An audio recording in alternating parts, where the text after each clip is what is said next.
Boleh lebih depan Bu, biar yang makan bisa ini sih. Yang makan di tamuan ya kayak gitu. Nah,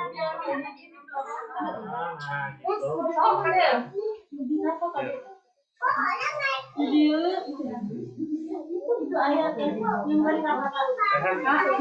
Lu mau balik ke kafe nggak ngambil proyek kalau ada?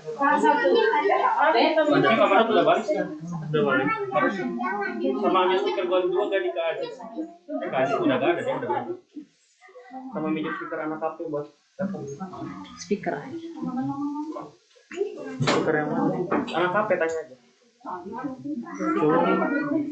Lu tahu nggak? Yang bukan komunitas apa? Kayak Eja gitu tanya. Yuk kita mulai. Boleh dimulai aja ya Pak ya. Bismillahirrahmanirrahim. Assalamualaikum warahmatullahi wabarakatuh. Waalaikumsalam. Ibu, bapak-bapak, adik-adik sekalian, ya selamat datang di acara proyek sosial kami, yakni seminar terkait parenting dengan judul Sekolahku Adalah Ayah dan Ibu. Jadi sebelum kita memulai acaranya, anak baiknya kita berdoa terlebih dahulu ya, supaya acara yang diselenggarakan pada kali ini berjalan dengan lancar, diberikan kemudahan dan bisa ilmu yang nanti bisa diberikan dapat diterima oleh ibu bapak sekalian. Amin. Berdoa dipersilakan.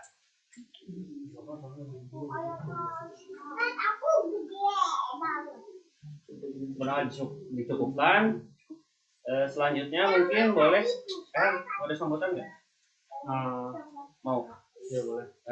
Oke itu sebelum meneruskan acaranya lebih lanjut, alangkah baiknya kita bisa mendengar sambutan dulu dari ketua acara hari ini, yakni Saudara Rehan. Saudara Rehan, saya persilakan. Oke, assalamualaikum warahmatullahi wabarakatuh. Oke, makasih banyak sebelumnya saya ucapkan kepada ibu-ibu dan adik-adik semua yang mau meluangkan waktunya nih di hari Sabtu yang mungkin lagi pada nyantai ataupun mungkin ada yang beberapa yang kerja gitu. Makasih banyak udah meluangkan waktunya. Jadi di sini nih sebenarnya acara kita ini seminar. Kenapa kita ngelakuin ini? Sebenarnya yang utamanya kita ada tugas dari ITB gitu kan ya. Jadi salah satu tugas mata kuliah untuk melakukan ini untuk salah satunya pengabdian masyarakat. Jadi makanya kami melakukannya untuk salah satunya proyek sosial gitu, salah satunya seperti ini. Jadi mudah-mudahan acara kali ini bermanfaat dan juga bisa makin semangat lah ibu-ibunya semua di sini ya. Makasih semuanya. Assalamualaikum warahmatullahi wabarakatuh. Ya, setelah mendengar sambutan dari ketua pelaksana, sebelum kita lanjut ke acara inti, mungkin kenapa saya ingin menjelaskan dulu kenapa kita memilih judul Sekolahku Adalah Ayah dan Ibu. Jadi ya sesuai yang telah kami survei gitu, telah tanya-tanya ke PRT juga, kalau di sini tuh kan banyak ibu-ibu atau bapak-bapak yang punya anak-anak masih kecil gitu, kayak ini kan bisa dilihat juga ya. Jadi kan tadi juga ada beberapa yang menyebutkan kalau di sini tuh rata-rata orang tua itu kayaknya sambutan gitu kan ya. Jadi maksudnya tuh kayak supaya apa ya, anak-anak kita ini bisa dapat pendidikan yang baik, anak-anak itu kita bisa mendidik mereka yang lebih baik lagi gitu kan ya.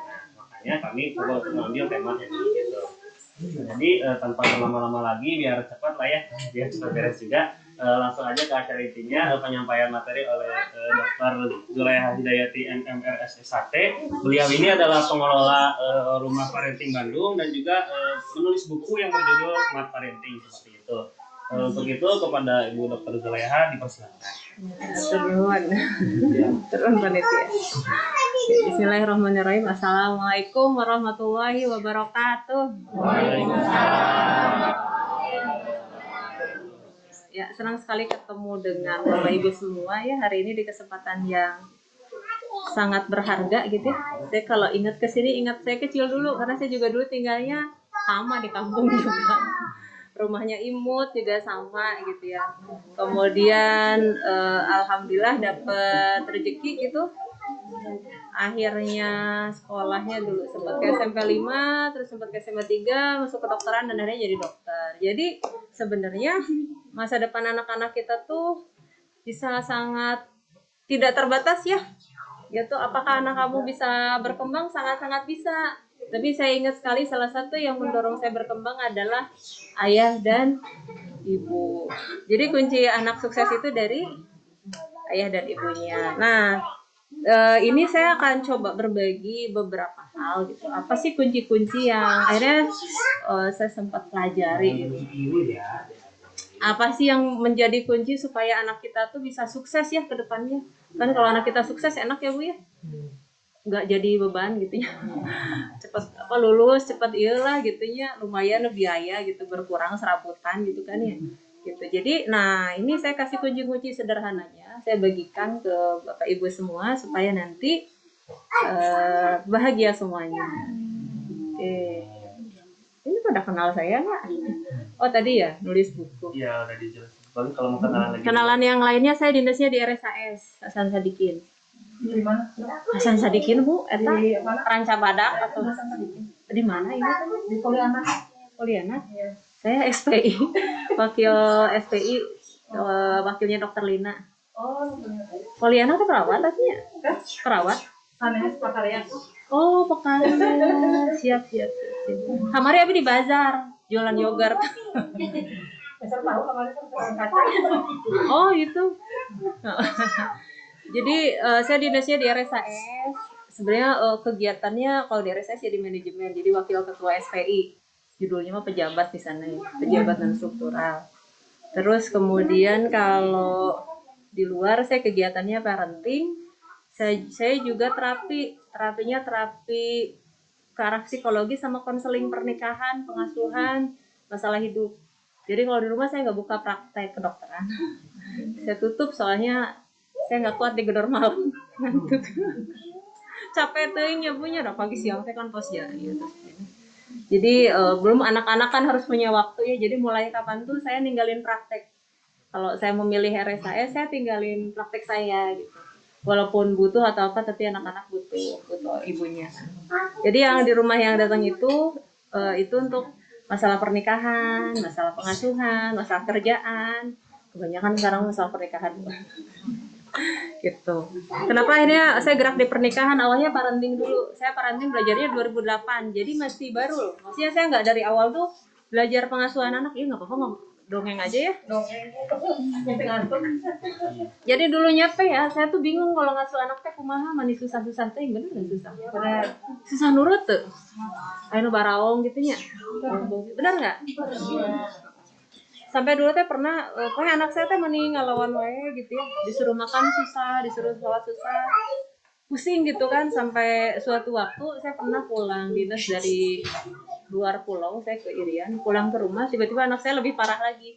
3 hari teh nggak bisa makan, disuruh makan teh nggak mau, kerjanya jajan aja terus.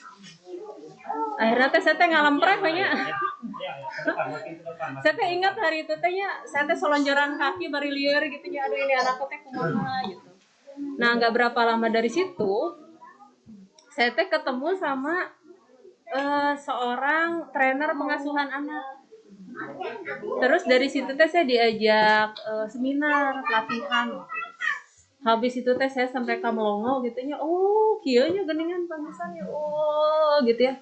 Oh, pantesan gitu. Ternyata setelah ikutan acara ini ngerti bahasa Indonesia? Oh, kira bisa. Ternyata setelah ikutan pelatihan itu, ibu dan bapak, saya teh baru ngeh, anak saya tuh nggak nakal katanya. Kata si pelatih nggak ada anak yang nakal. Saya juga baru paham, oh iya ya nggak ada anak yang nakal. Yang ada adalah anak yang sedang belajar, tapi orang tuanya belum tahu cara ngarahinnya. Gitu doang. Bener ya Bu? Terus akhirnya habis ikutan pelatihan teh saya langsung prakteknya. Habis dipraktekin tuh bener dah. Seumur-umur anak saya nggak pernah bisa minta maaf. Hari itu aja saya praktekin anak saya bisa minta maaf. Terus habis itu makannya juga mau. Terus lebih mau nurut, diajak saat lebih mau. Oh ya semuanya ada banyak ada perubahan-perubahan. Gitu. Nah jadi akhirnya dulu setelah beberapa bulan itu akhir Desember ya 2008. Habis itu akhirnya teh saya praktekin satu-satunya. Ih beneran bagusnya. Iya ini gitu ya. Terus akhirnya saya jadi rajin baca buku. Dulu mah Tara. Jadi saya diajakin baca aja sama adiknya. Nih iya bacanya. Nggak semua ada gitu-gitu aja. gitu ya. Ada nggak sama gitu-gitu aja gitu. Sampai akhirnya teh ya itu ketemunya masalah itu. Terus akhirnya setelah itu, oh pantesan anak saya teh jadi begini karena sayanya kurang kurang Hah? Kurang perhatikan. Kurang belajar, Bu. Bener tuh. Iya kurang belajar kan akhirnya jadi bisanya setelah ikutan pelatihan kan ya. Dulunya mau boro-boro saya ikutan yang kayak begitu-begitu. Paling pelatihannya di kantor gitu ya, pelatihan kesehatan. Hari pelatihan tentang anak nggak ada sekolah sekarang gini. Ada nggak sekolah mengasuh anak? Ada nggak? Nah sebelum punya anak sekolah dulu nggak? Kenapa nggak sekolah dulu? Tuh ayo sekolah. Jadi banyak teh yang udah punya anak dulu, liar dulu, pusing dulu gitu ya. Terus ada juga yang pusingnya nggak hilang-hilang. Kenapa? Karena nggak tahu mesti belajarnya kemana gitu. Nah alhamdulillahnya saya waktu itu ikutan ikutan pelatihan itu ya nggak tahu kenapa ya. Saya tuh berapa kali kejadian dari dulu. Jadi caranya supaya anaknya teh nurut, supaya anaknya teh jadi bager, supaya jadi anaknya teh jadi jadi bahagia gitu ya. Jadi sama kita teh nggak kayak musuhan ya Bu ya. Bener nggak Bu? Bener nggak ada anaknya yang kayak musuhan sama orang tuanya ada? Iya. Jadi caranya itu pakai rumus parenting namanya. Ada P, parenting itu apa bahasanya? P, A, terus R, E, N, T, I, N, G. Sama parenting. Saya lucu. Siapa bikin dia tor terus ya parenting. Itu artinya apa ya?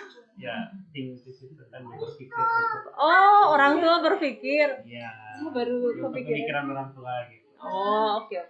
Nah ini nih P A R E N T I N G. P itu apa P? Yang pertama adalah P pakai pengasuhan yang benar. Ulah pakai cara kira-kira gitu. Kira-kira gitu lah. Kira-kira ada saya maunya begini. Anak pika sebelah ya udah saya carekan gitu ya. Ya, anak teu nurut yang enggak usah dicapok gitu biar nurut gitu ya. Bener enggak? Bener. Saka pikiranna gitu kan ya. Kira-kira nu bakal bisa bikin nurut teh eta gitu ya. Tapi dasarnya di mana gitu. Pernah baca enggak? Bener enggak itu caranya? Salah. Hah? Ada yang pernah baca enggak? Kenapa tahu caranya salah, Bu? Kalau mau mendidik anak salah, itu salah. Akal harusnya di atas. Taunya dari mana? Taunya Karena dari dipukul. Kalau salah kalau dipukul. Maksudnya Ibu ada yang kan bisa ada yang mukul nih. Taunya dari mana kalau cara mukul itu salah? Ada yang tahu? Ada yang bisa ngelik? Gak tahu. Hah? Lihat di Google aja, di Google. Google nggak boleh ya mukul ya? Nggak apa. Ya mah ada ngobrol wanya supaya rada nempel sama nggak ngantuk ya. Serius deh. Wah serius deh. Ini P ya, jadi pakai cara yang benar. Cara yang benar tuh dari mana itu? Cara yang benar itu yang paling enak ya. Siapa yang paling tahu tentang manusia?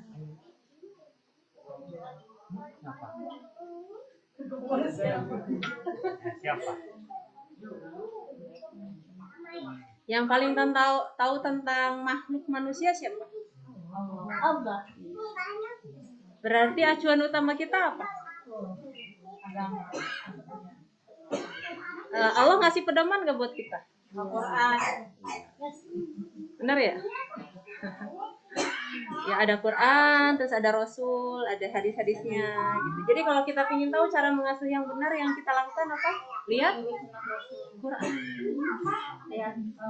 Rasul gimana? Rasul pernah nggak? Sorry ya, mukul anak gitu. Hah? Pernah kapan? Siapa kapan ada? Saya baru dengar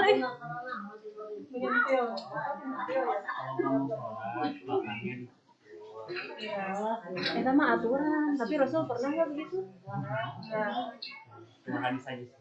Ya, itu ada ya aturan kalau sholat anaknya nggak ini itu tuh dipukul. Pukulnya kayak gimana tahu? Tepok aja. Pantatnya gitu. Bahunya kali Bu. Kalau pantat termasuk area yang kurang baik untuk di bahu. Ya, dan itu pun dengan tahapan kan, sejak usia berapa dicontohin dulu gitu kan, dengan kasih sayang gitu kan, diajak-ajakin dulu gitu ya gitu. Anaknya kalau sering dimarahin mau nggak diajak? Enggak. Iya. Paling begitu. Nurut tuh. Oh, soalnya besok-besoknya marah-marah lagi gitu. Kalau diancam malah. Ya diancam baru. Nanti nggak diajak kan? Kalau diancam gimana? Nanti kan misalnya dia ada janji mau kemana gitu. Nanti nggak diajak. Nanti nggak diajak gitu. Itu namanya diancam. Oh enggak. Gak apa-apa, ini catatan ini ada yang diancam. Ya, jadi Rasul pernah dimukul nggak anaknya nampar gitu. Gak ada contohnya. Memang ada ketentuan kalau misalnya 10 tahun nggak sholat nih, cuman sholat loh. Iya, salah. Yang lain ada nggak? Nggak ada. Nggak belajar dicaboknya hadisnya kayaknya. Jadi hanya sholat. Satu-satu yang terpenting, dan itu pun harus ada tahapannya, dan pukulannya juga bukan yang menyakitkan kan ya, cuman mengingatkan. Oke. Itu satunya dari Quran. Kemudian ada yang kadang-kadang teh nah yang di Quran itu salah satu yang khas itu adalah belajar dari kisah-kisah yang ada. Misalnya tentang apa ya? Tentang kisah Nabi Yusuf. Terus kisah Nabi Nuh gitu ya. Tentang bagaimana anak-anak tahu ya. Jadi gini, ibu-ibu semua, saya juga baru belajar nih. Baru belajarnya 2020 nih, pas anak saya sekolahnya di Kutab Al-Fatih. Dulu anak yang lain kan nggak di Kutab Al-Fatih. Nah, yang anak ketiga nih di Kutab Al-Fatih. Kenapa sih anak-anak sekarang katanya kalau di sekolahnya sok ngelawan guru? Ada yang tahu kenapa?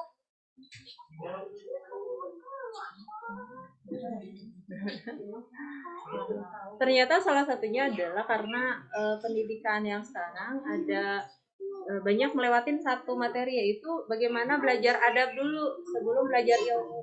Jadi ilmu adab itu yang penting dulu di awal. Adab itu apa? Akhlaknya. Adab kepada Allah gimana? Adab kepada Allah, Allah tuh siapanya kita? Pencipta kita. Adabnya seperti apa? Misalnya ketika sebelum berdoa bersyukur kepada Allah, alhamdulillah misalnya ya. Kemudian bagaimana dia kalau Allah manggil gitu sholat gitu ya, diajak langsung gitu ya sholat. Jadi anak saya tuh benernya dasar didikan di sana gitu itu benar-benar benar-benar ketika dikenalkan sama Allah dengan sangat-sangat bagus gitu. Itu tuh akhirnya dia tuh suka duluan sholat dibanding saya. Gitu. Jadi saya tuh jadi paham gitu ke sini, oh ya ternyata benar-benar ketika anak dikenalkan dengan dengan Allah, dengan penciptanya, dengan melihat banyak keajaiban, dengan cerita-cerita, dengan kisah yang ada, ternyata mereka jadi kenal Allah dan kemudian menjadi tahu gitu bagaimana seharusnya adabnya terhadap Allah. Kemudian adab terhadap guru juga diajari, adab terhadap orang tua, adab terhadap tanaman tuh gak boleh disakitin ya kayak gitu ya, kecuali yang perlu ya, kalau motong buat kambing ya dipotong juga, tapi nggak boleh gitu rusak-rusak tanaman. Nah jadi Bapak Ibu semua, salah satu yang akhirnya saya tahu juga, oh ternyata ya di Quran itu diajarkan tentang adab itu penting. Adab itu karakter. Ya, karakter. Nah, jadi karakter itu lebih penting dibanding ilmu. Karakter itu lebih penting daripada hitungan 10 kali 10 bisa 100. Kalau sekarang banyaknya ilmu dulu ya, nilai sabaraha. Muntah 10 awas tuh dibalik gitu. PR lah gitu, apa dulu. Akhirnya apa yang terjadi? Ada banyak orang pintar tapi korupsi. Ya enggak, karena kurang adabnya. Adab sesama kan kita nggak boleh nipu ya, nggak boleh nyakitin orang lain kan ya. Kita tidak boleh nyakitin orang lain seperti kita pun nggak ingin disakitin kan. Itu namanya adab. Nah jadi yang perlu kita lakukan pada anak-anak kita salah satunya adalah menanamkan adab. Dan bagaimana cara menanamkan adab yang cara yang paling simpel nanti ada di langkah selanjutnya. Oke, gitu ya. Jadi kayak itu teknik pengasuhan anak yang benar. Satunya kita yakin benar bahwa Allah itu yang menciptakan kita. Jadi pedoman utama kita ada di Quran, ada di Rasul, ada di hadis gitu ya. Kemudian di buku-buku lain bisa nggak dibaca? Buku parenting kan banyak. Saya waktu itu jadi senang beli buku parenting, borongan kadang-kadang. Buku-buku yang lain bagus juga dibaca selama sesuai dengan Quran dan hadis, berarti oke. Kalau nggak sesuai, enggak. Karena yang pasti paling tahu tentang manusia adalah Allah. Kalau yang bikinan manusia bisa salah, tapi bikinan Allah nggak pernah. Jadi nanti cek ya. Kalau misalnya apa? Saya pernah baca buku satu, dia dari seorang praktisi parenting. Jadi anaknya kalau salah, dia disuruh berdiri di satu tehel. Tehelnya teh beda warna gara-gara kehabisan tehel ini. Jadi nanti kalau ada salah dia suruh duduk di situ. Kayaknya aneh ya. Saya cek, kayaknya nggak begitu deh. Kalau di Islamnya konsekuensinya nggak begitu.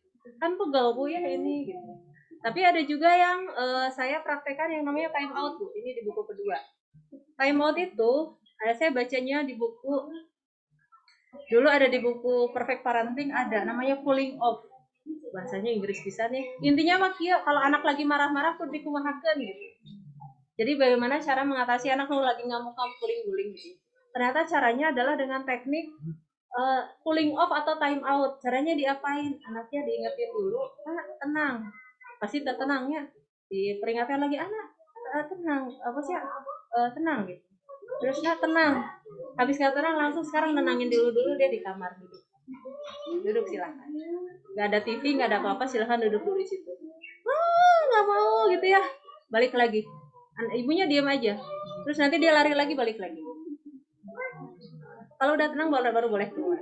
Itu time out. Kalau yang itu ada nggak di ini? Di petunjuk Allah ada nggak? Siga neni 911 ya. Nah, ada nggak di ini di petunjuk kita itu boleh nggak sebenarnya digituin?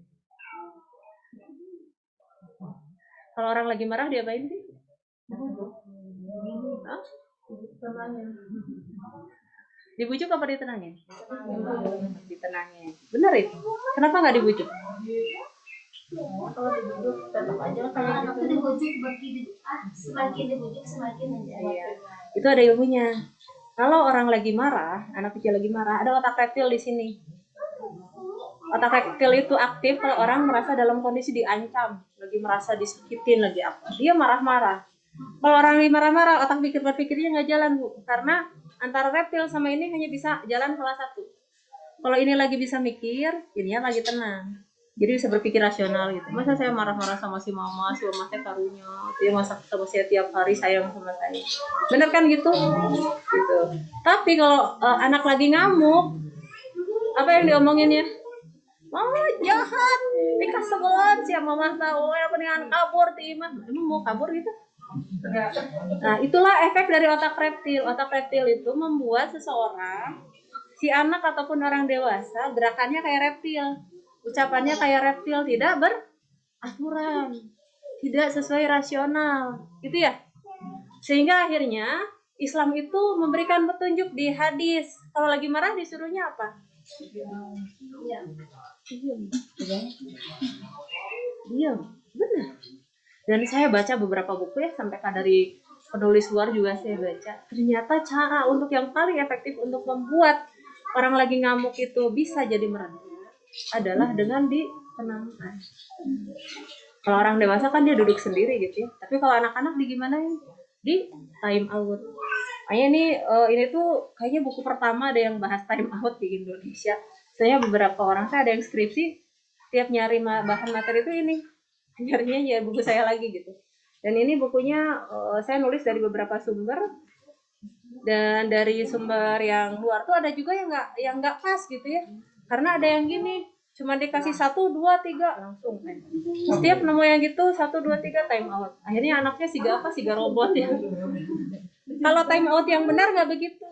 Time out yang benar itu satu, kitanya harus deket dulu sama anak, harus dikasih penerangan dulu. dicontohin dulu cara time out. Misalnya kita lagi marah-marah, yuk mau time out dulu, baru dipraktekkan gitu. Jadi apa namanya, buku orang juga saya lihatnya setelah kita punya acuan yang pas gitu, kita bisa lihat walaupun bukunya dari penulis yang labelnya apa gitu, kita bisa bedakan mana yang sesuai mana yang tidak nanti ya.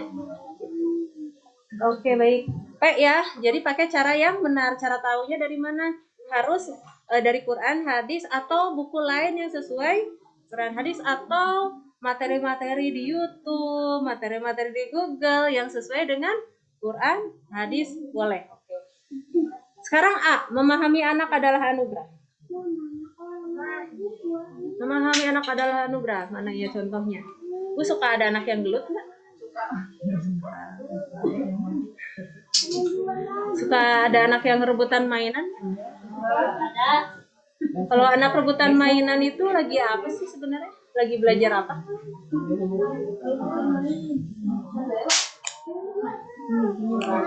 Suka ada anak yang ngelawan nggak? Itu sebenarnya sedang belajar apa sih? Jadi kan kalau anak sendiri gitu ya sedang pengen tahu ini apa. Terus Dia tuh pengen tahu terus apa yang ada. terus dia teriak gitu ya? Ya, kadang-kadang teriak, kadang ngerebutin mainannya yang lain. Tapi kadang suka ditenangin tuh, suka susah gitu ditenangin. Itu kenapa? Jadi sebenarnya dia belajar apa? Belajar pengen tahu apa yang dia dalam pikirannya gitu apa gitu. Ya, mungkin dia pingin minjem barang orang, tapi belum tahu adabnya gimana, gitu ya. Ada dua anak gelut, jadi ada masalah sama temennya, dia belum tahu cara nyelesain masalah tanpa harus gelut gimana, gitu ya. Karena nanti kalau gelut kan dia sakit, ini sakit dan saling menyakiti, kan nggak boleh. Oke, kemudian ada yang teriak sama kita, oh dia pengen ngungkapin emosi, saya kesel sama mama gitu. Tapi caranya belum tahu, cara yang sopan kayak apa gitu ya. Gitu. Siapa yang tugas membimbing? Hah? Yang tugas membimbing siapa? Orang tuanya ayah apa ibu? Hah? Oh gitu? Kan jarang ada di rumah. Jangan ada di rumah. Padahal kemarin jauh. Enggak sih, nanti bayangannya nanti kita teh di akhirat tuh kan nanti semua ditanya ya, sama Allah teh ditanya. Yang ditanya siapa duluan, ayah apa ibu? Terus ayahnya ditanyanya apa? Itu nah anaknya tuh sholat. Itu nah anaknya sok gelut gitu. Itu nanya. Bener ya ayah dulu yang ditanya apa ibu dulu? Kenapa ayah yang duluan ditanya?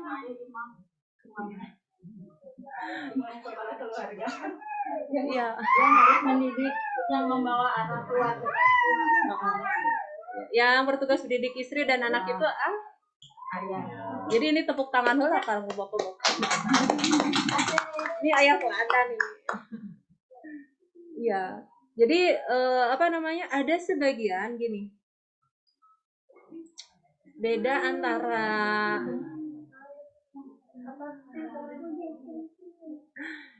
antara seorang apa namanya ya? Seorang pria yang sudah menikah dengan seorang ayah ya. Beda nggak? Kalau pria menikah mah ya udah nikah gitu ya, jadi statusnya suami. Tapi kalau seorang ayah itu tugas utamanya ternyata bukan mencari nafkah, tapi tugas utamanya itu mendidik istri, yang saya paham ya. Cuman memang di dalam proses kebutuhan sehari-harinya di situ ada nafkah. Yang utamanya adalah didik istri dan didik anak. Oke, sekarang bahas ibu. Tugas ibu bukan?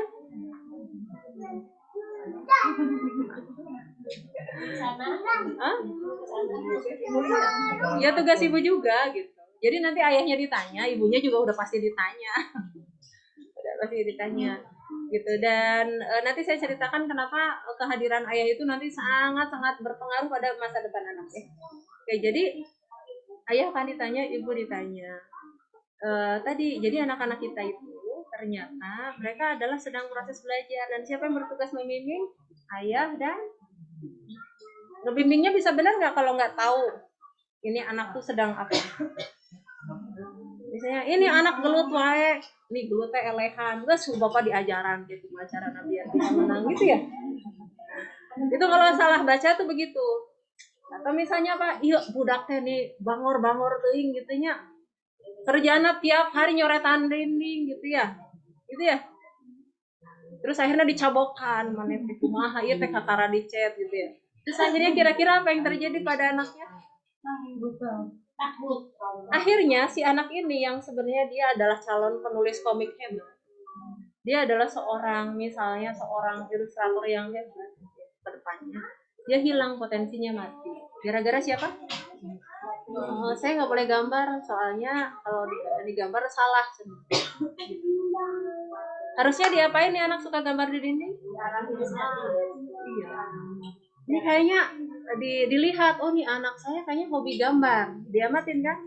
Ini bukan nakal loh. Ini adalah anak yang suka menggambar, minatnya gambar. Berarti saya harus apa? Bimbing dia. Untuk apa? Menumpahkan minatnya dengan cara yang tepat, gitu kan? Gimana caranya?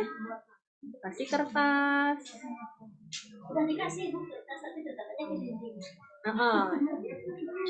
Gambar udah dikasih buat nyata.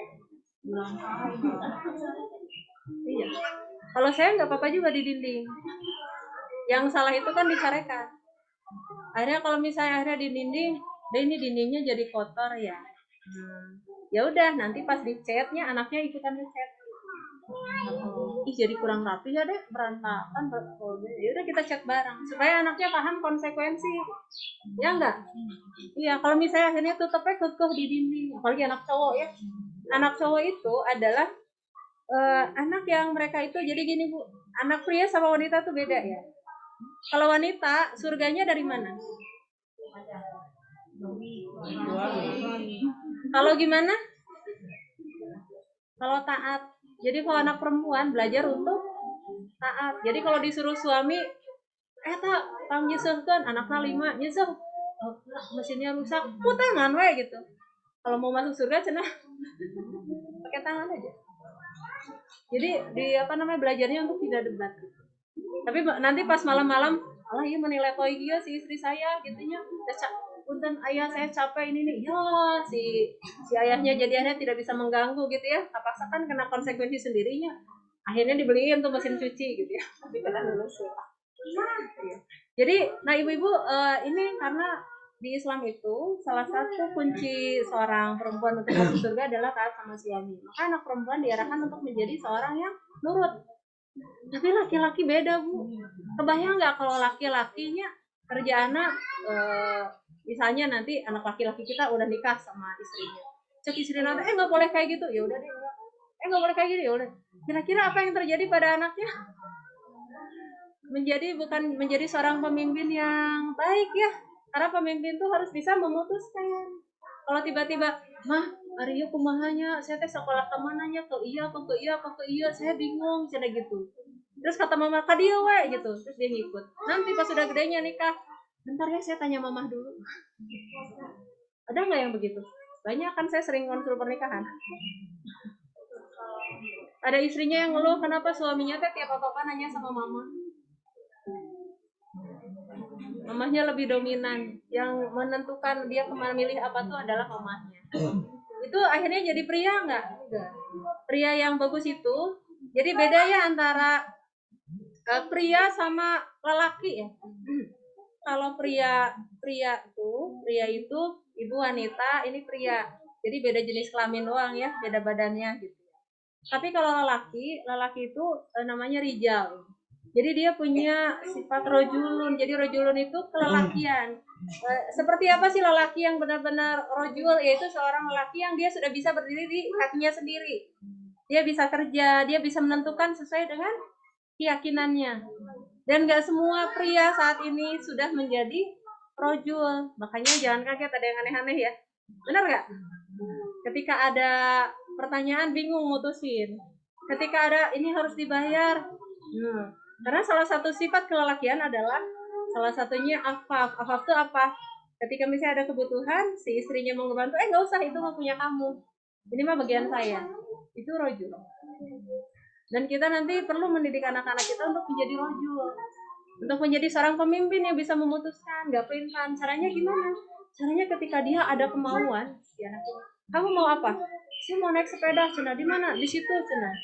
Oh, pokoknya saya mau. Ya sok ya. Hati-hati bisa jatuh gitunya. Apa namanya? Pokoknya nah, kalau anak pria tuh jangan banyak dilarang-larang, tapi dia silahkan mencoba dan kemudian tinggal tinggal kalau dia bertanya ya kasih arahan, nanti jatuh sendiri silahkan gitu. Pas pulang nangis, oh ya nggak apa-apa, namanya latihan. Jadi pria hati-hati kalau banyak sangat-sangat dihindari untuk banyak mengarahkan, memutuskan, kita yang mutusin. Tapi dia banyak, kenapa kamu milih itu?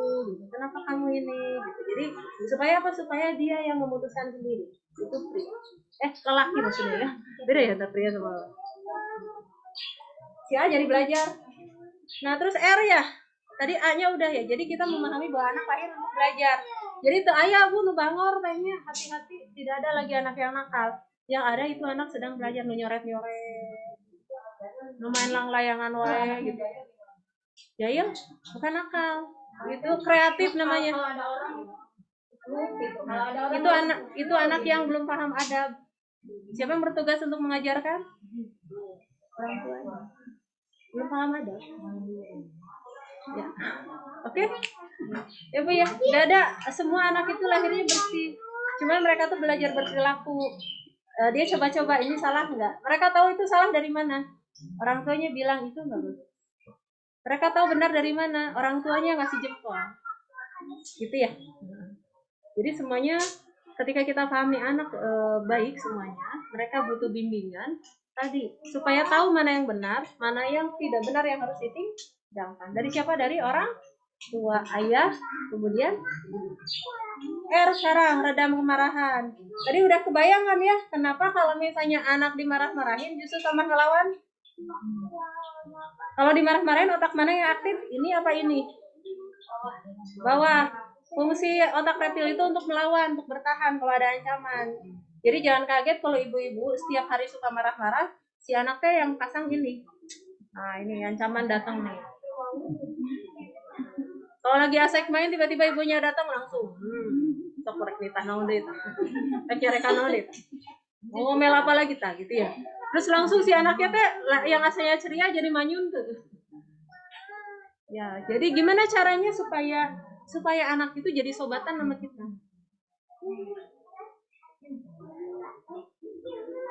Cara awalnya mulai sekarang ya punten ya Bu. Wajahnya ya semuanya cantik-cantik, manis-manis, penuh kasih sayang, penuh kesabaran, sobatan sama anak kita. Kenapa? Karena kalau kita pakai cara marahin, kalau kita pakai cara neken, ngancam, nyalah-nyalahin, bandingin, itulah yang akan membuat anak merasa tersakiti, yang membuat anak merasa bahwa kita adalah musuhnya yang tidak menyenangkan. Oke, terus kemudian apa harus kita lakukan? Yang ada itu, kalau pas pulang, Aisyah, I miss you. Selesai. Miss you. Lagi apa? Lagi nyoret-nyoret. Lagi apa? Gitu ya. Wah, kreatif sekali gitu ya. Umi punya ini loh, kita makan gitu. Jadi intinya adalah berusaha untuk menyenangkan. Tapi ada nyoret-nyoret kumaha nyangke nanti. Pokoknya menyenangkan dulu setiap hari. Jadi ibu-ibu kalau misalnya gini, ini adalah pintu masuk, anak mulai mau kerja sama ya, R ya. Kalau R-nya masih jalan terus, apunten bisa. Ada beberapa resikonya. Satu, kita akan dianggap musuhnya sampai nanti. Yang kedua, nanti diterusin. Kita kayak gitu sama anak, dia terusin nanti sama cucu kita, sama istrinya, sama suaminya. Terusin. Karena anak adalah peniru hulu. Dia akan kerjakan mirip seperti yang kita lakukan ke orang lain. Dosa nggak? Oke. Kemudian yang lain, memarah-marahi anak itu merusak kecerdasan otak anak. Setiap dia kena bentakan ada ribuan miliaran itu sambungan sarafnya yang tiba-tiba gugur. Yang ketika mereka asik bermain tuh berkembang, tiba-tiba ada bentakan, ada teriakan, itu gugur lagi. Berkuranglah kecerdasan anak-anak. Tapi ya lebar gitu sampo kakara meser, sebenarnya sampo teh Anak saya pernah tuh sampo baru beli dibuangin semua ke ember. Terus habis itu teh hari sampo seberapa? 17.000-nya. Ya bahan belajar anak lah gitu ya. Sedekah mesan bayi ke warung biar warungnya jalan gitu. Tapi sayang sekali kalau hanya gara-gara seharga sampo atau seharga handphone atau seharga apa, kemudian akhirnya jiwa anak kita yang rusak, masa depan anak kita yang hancur. Benar tuh? Ya masa depan anak kita yang hancur gara-gara itu. Sayang. Gak seberapa lah barang itu. Tapi yang lebih berharga adalah masa depan anak-anak. Kemudian yang satu lagi yang paling bahaya adalah ada banyak gangguan jiwa yang terjadi karena sering dimarah-marahin orang tuanya. Saya kenapa tahu? Karena saya sering terapi orang yang dia tuh punya berbagai macam gangguan karena dulunya pernah dapat kekerasan dari orang. Dan itu ngobatinnya tuh sampai ke Cirambayan, sampai ke apa. Awalnya datangnya karena apa? Karena saya nggak tahu ya, saya tuh suka mukulin anak saya nggak tahu kenapa ini digali-gali, oh ternyata masalahnya sama orang tua. Itu masih mending ya, cuman bisa pakai terapi reda. Ada yang nggak bisa pakai terapi, harus minum obat ke dokter jiwa, udah rusaknya di sini gitu. Jadi ini ya awalnya dari R ini saya tuh kurangin marahnya susah. Nah sekarang pertanyaannya adalah kenapa kita suka marah-marah, kenapa kita susah mengendalikan marah? Karena kita belum tahu ilmunya bagaimana cara mengendalikan marah ya kan? Mungkin dari kecil kita juga nggak pernah belajar kan teknik time out ya. Tiap marah mah keluar gitu. Kita belajar. Nah berarti kita harus belajar cara mengendalikan marah. Yang kedua, ada yang suka marah-marah karena ada luka batin masa lalu. Ada masa lalu. Kenapa ya setiap dengar anak nangis tuh saya kok kayak sebenarnya marah, cuman biasa aja sih, anak tuh cuma nangis doang, tapi saya kok marahnya gede banget. Kemungkinan ada trauma masa lalu di zaman waktu kecil kita. Itu butuh diterapi. Belum tahu ya? Kalau saya tahu karena saya pernah diterapi juga. Saya pernah diterapi dan kemudian sekarang saya jadi terapis orang. Itu jadi dari pengalaman hidup, terus kemudian saya hanya menerapi diri karena ada apa namanya? Ada gangguan cemas, ada gangguan rasa percaya diri, ada rasa marah, ada benci, ada apa, saya nggak bisa lihat ayah saya gitu ya. Oh ternyata saya luka batin dulu, ayah saya kan tipenya begini. Kemudian akhirnya aslinya mah baik gitu ya, tapi memang didikannya begitu. Nah saya kan luka jadi nggak bisa lihat, sekarang saya udah bisa lihat lagi, udah bisa ketemu lagi gitu. Dengan apa? Dengan diterapi dulu gitu. Nah kita jangan sampai nanti anaknya yang luka batin ini tuh suka ada masalah di pernikahannya, misalnya sama anaknya gara-gara apa, gara-gara kita melakukan kekerasan. Saya nggak tahu nanti dapatnya apa ya, ada yang gangguan kerjaan, ada yang gangguan pernikahan, ada yang sampai gangguan jiwa, macam-macam. Tapi ini nih R ini saya hati-hati banget karena saya gerak sekarang area yang saya kerjakan di sana gitu, yang saya bantu orang-orang. R gitu ya, sekarang empati mendengarkan. Empati mendengarkan supaya anak mau ngedengerin kita. Ya anak kan malas ngedengerin apa, mama juga nggak pernah dengerin saya. Kemarin saya dimarah-marahin coba, padahal itu teh kan gara-gara ini gitu ya.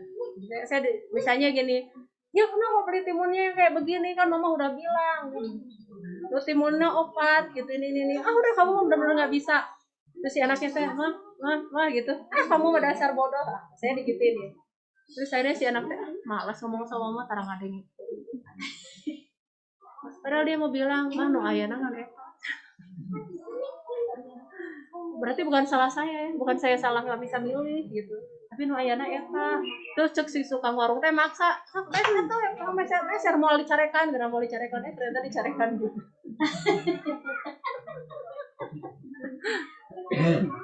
Akhirnya si anaknya mau nggak dengerin orang tuanya, males.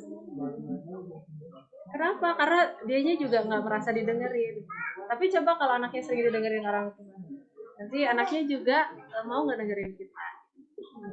Karena anak meniru.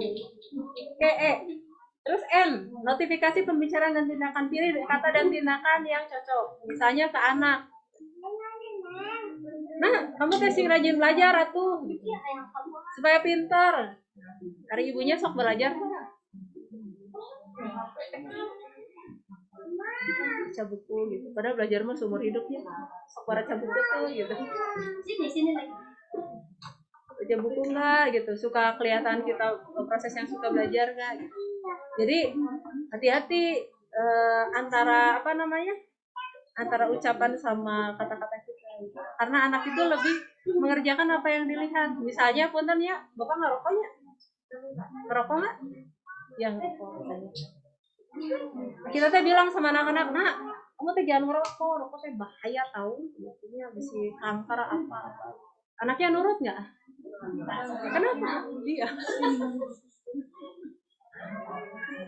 Maksudnya nggak perlu heran gitu kalau misalnya nanti anaknya ngerokok, karena memang mereka akan mengerjakan apa yang dilihat. Gitu. Children dulu ini kalau ada pulpennya kelihatan. Itu jadi akhirnya ada seorang pelatih trainer parenting ya. Dia tuh tiba-tiba di apa namanya? Ditembak sama seorang penyiar radio. Tolong sebutkan dalam 3 menit apa yang harus saya lakukan sebagai orang tua yang baik. Si trainer nanti nggak mimpi ya cilang-cilang gitu ya. Cuma 3 menit. Terus akhirnya yang harus dilakukan apa? Teladan.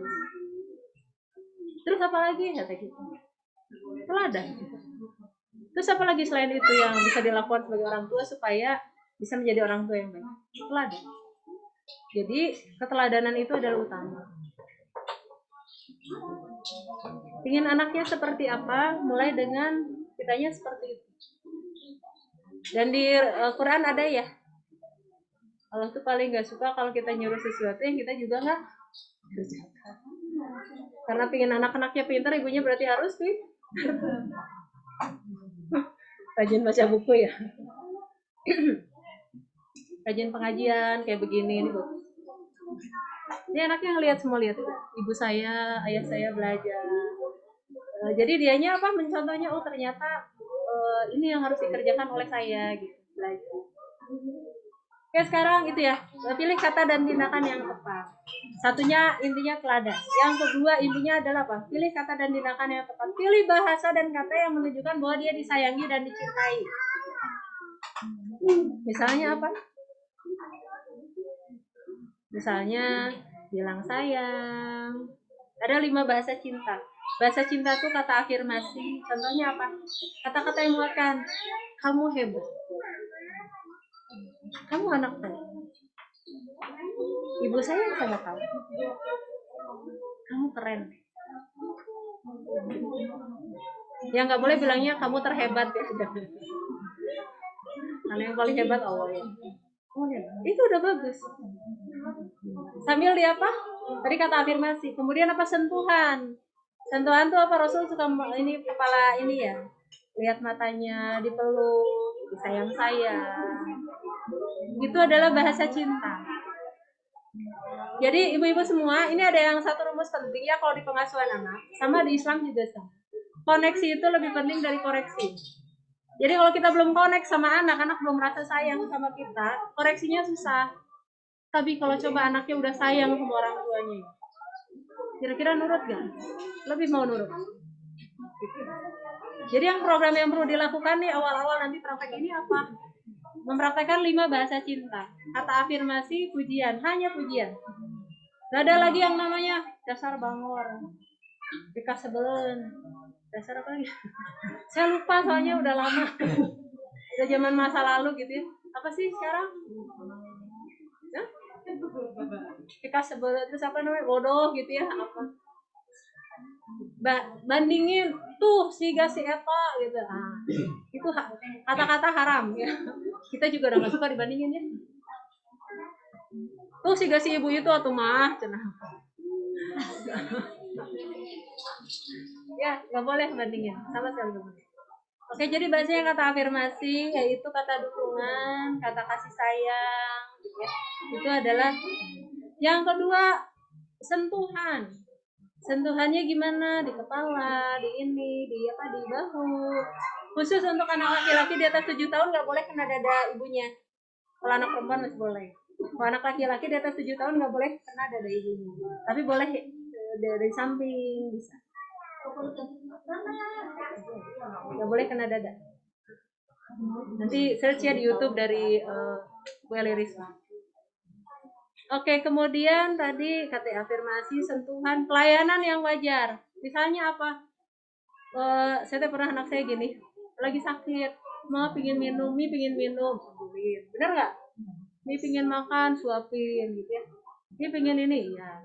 Pas sudah sehat tiba-tiba, ini mau dong diambilin air. Aisyah, boleh nggak? udah 7 tahun ya. Aisyah, mohon maaf. Kemarin karena lagi sakit, kalau sekarang Aisyah sehat, boleh ambil sendiri gitu. Baru habis itu teh, Aisyah ambilin air, kan ambil sendiri, Milih punya tangan kaki sendiri. Iya Aisyah, itu yang namanya anak itu perlu bantu orang tua. Dia apa namanya cara bekerja sekarang ini, apa namanya diterangin gitu, harinya diterangin gitu. Aduh, tapi itu jadi bahan untuk diterangkan gitu, bagaimana anak misalnya kita minta tolong ya ini, jadi harus diterangin sama anak, kalau enggak dia bingung gitu ya. Apa? Saya kemarin suruh ambil sendiri, ibu juga punya kaki tangan sendiri ya. Silakan terangkan dengan jelas adabnya. Kan akhirnya clear-nya di adab ya, anak saya belajar adab tentang orang tua, harus patuh sama orang tua, bantu orang tua. Tapi kalau anak-anak belajar mandiri, dibantu orang tua kalau lagi sakit. N ya. Tadi ini terus waktu berkualitas. Jadi ada namanya ngedate sama anak. Ngedate sama tuh kayak ini waktu keluar. Jadi ayah itu, saya punya anak 3 nih. Bisa digilir misalnya minggu 1 sama siapa jalan-jalan keluar jalan-jalan sama si anak. Keluar besok mau kemana jalan gitu ya. Ngobrol di situ. Terus sama anak yang kedua nanti gantian. Nanti anak ketiga gantian. Ini tuh benar-benar salah satu modal untuk anaknya nanti bisa menjadi anak yang hebat, yang pintar, yang sehat jiwanya. Jadi dia merasa dicintai oleh ayahnya. Ibunya juga sama. Misalnya gini, ada banyak kakak ya ketika datang bayi kecil begini dia jadi stres, jadi rewel. Benar tuh. Nah itu caranya untuk mengatasinya gampang. Ibu juga punya waktu sama si kakak doang. Anaknya yang kecil dititipin. Ibunya juga punya waktu ngedate bareng si A, si B, si C tanpa harus diganggu sama yang lain. Itu waktu berkualitas. Kemudian suka hilaf lebih jadi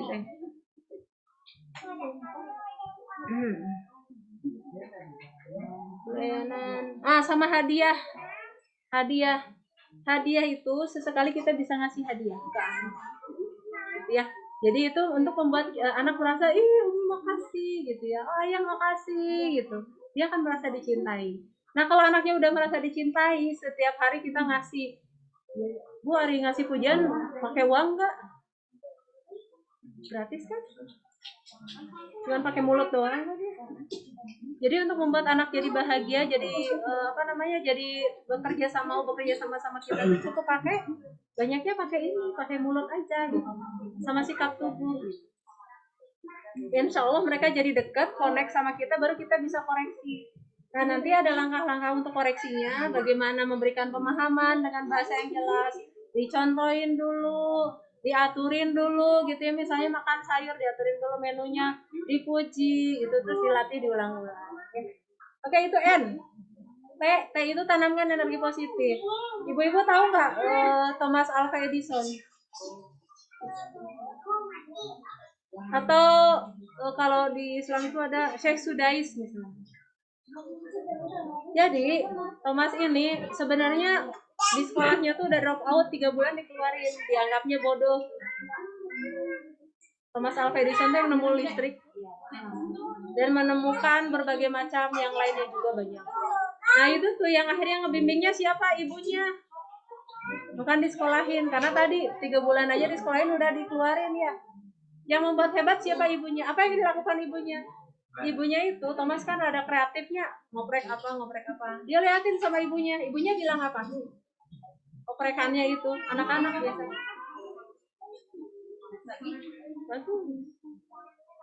Terus si Thomas tuh rajin nanya, anak nanya biasanya kita apain?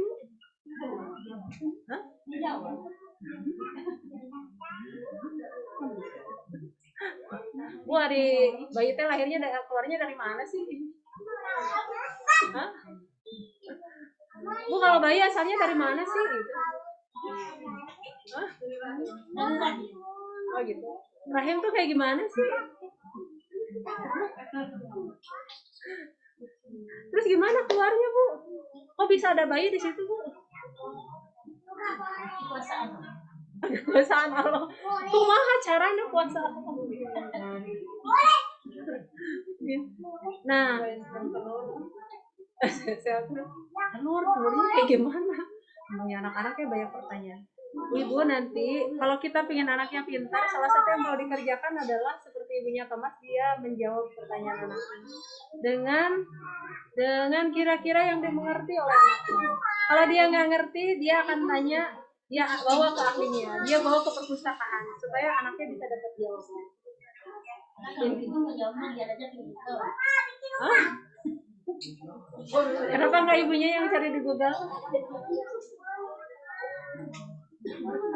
Ya, jadi salah satu yang akan membuat anak kita pintar adalah dia semangat bertanya. Jadi supaya nggak mematikan pertanyaan, ketika dia bertanya, pertanyaannya bagus, kita respon, oke. Ibu cari dulu jawabannya ya. Nanti cari dulu ibunya di Google jawab. Karena kalau enggak, Bu, ibu nanti ditanya di sini nanti kira-kira kalau gambarnya diklik image keluarnya apa?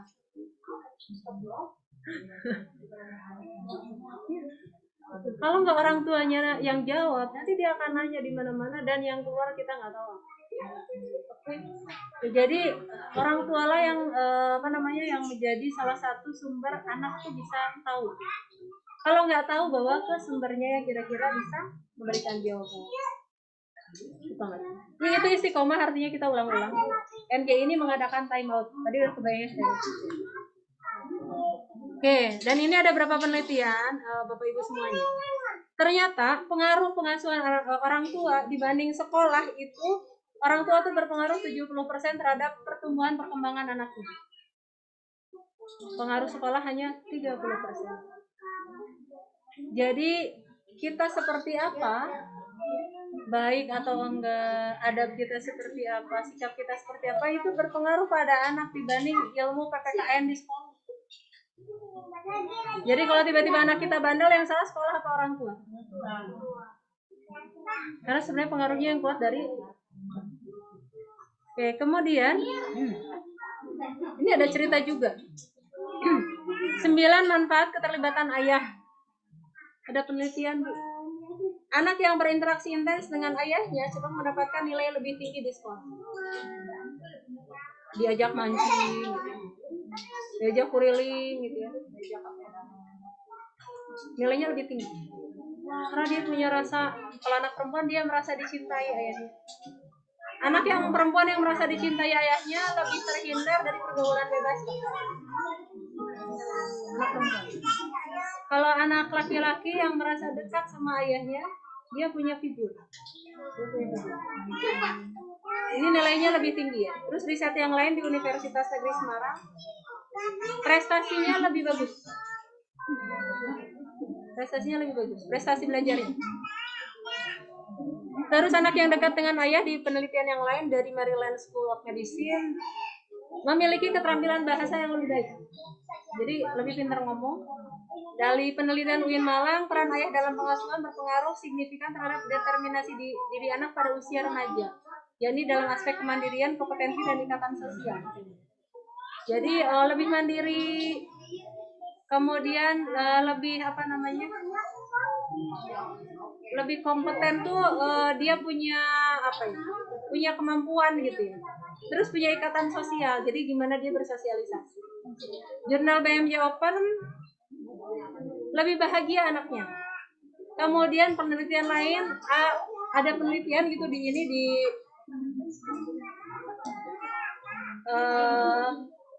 lebih jarang berurusan sama polisi. Jadi intinya adalah ayah yang hadir dalam pengasuhan itu nanti merupakan salah satu bagian dari masa depan anak. Kayak pertanyaan anak kumahanya, si ayah mah ada tara itu diajak ke sini juga susah kumahanya gitu. terus dikasih buku juga tadi baca-baca. Kalau saya akhirnya saya cukup menyimpulkan sederhana aja nih ya, ini kayaknya perlu nih dikerjain. Terus saya sih cuman ngasih kode aja, ya nanti mainnya sama si ini. Saya kasih uang bekal gitu. Ini uang bekalnya Kang jajankan keluar besok. Terus kemudian besoknya sama si ini keluar, sama si ini keluar. Alhamdulillah dari itu jadi dekat gitu. Kemudian dari kedekatan itu tiba-tiba si ayahnya teh kaget, kok anak saya jadi kayaknya nyaman sama saya gitu. Nanti tiba-tiba damai sendiri. Gitu. Jadi kalau nerangin mah kan susah. Akhirnya saya kasihnya teknisnya aja. Ya nanti jalan sama sini ya. Sama sini jalan, sama ini jalan. Tahu-tahu jadi dekat aja mereka. Gitu, jadi ibu-ibu pada pinter ngakalananya. Oke, kira-kira begitu ya. Jam sabarahannya saya teh asa setengah 12.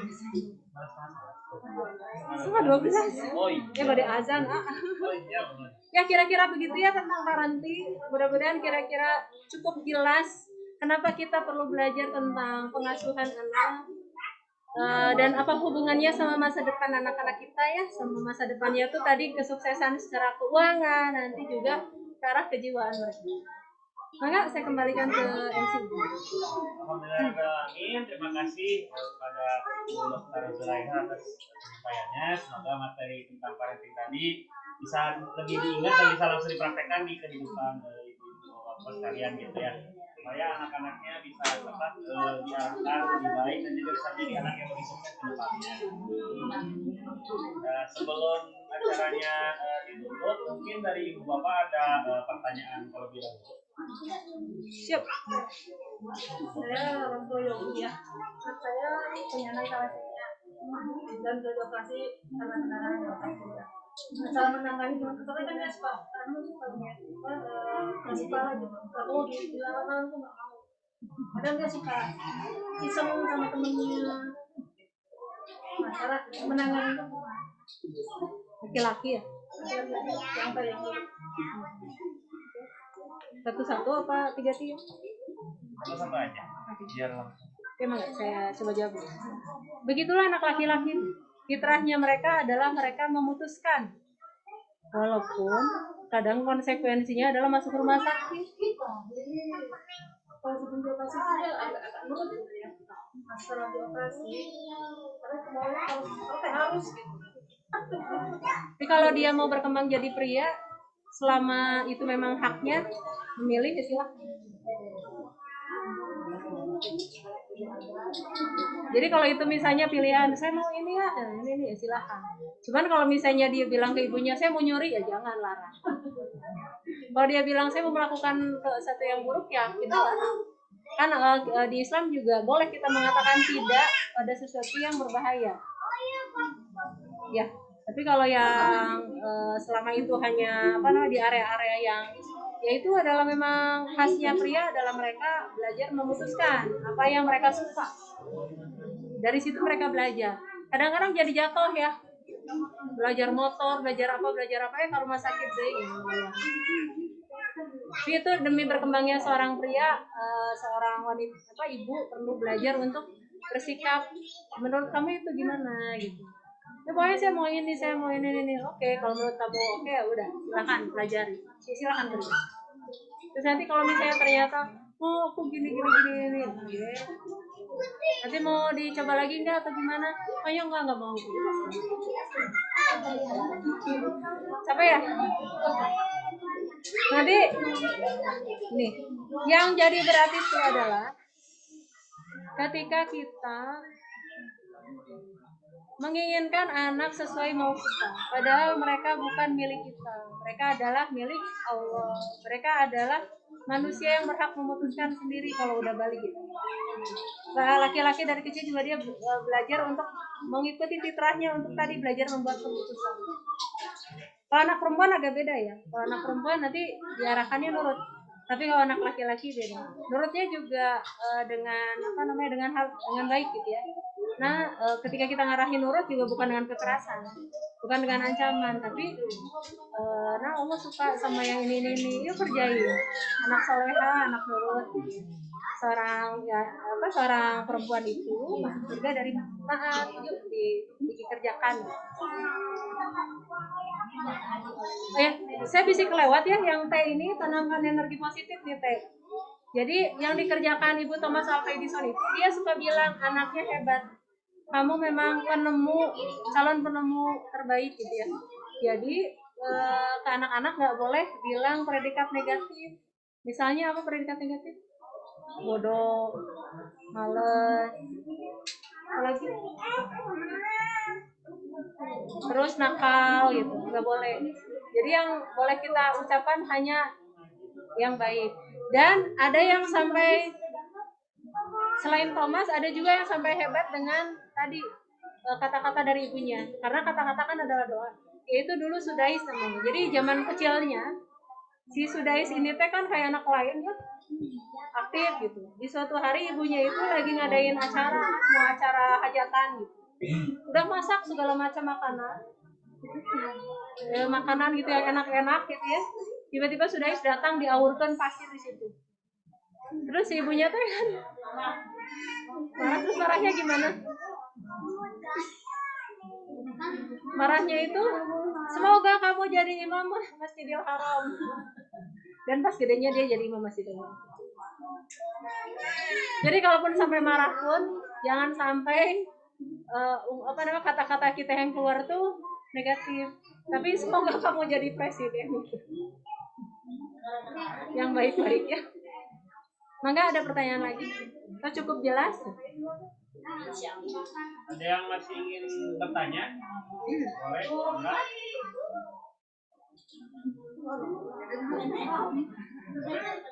Bapak, mangga.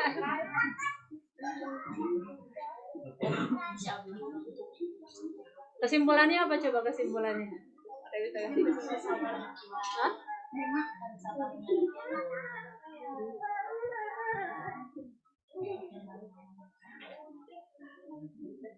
Terus apa lagi?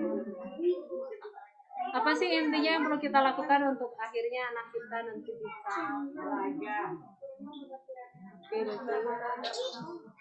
Hah? Belajar. Tergantung mood kita juga.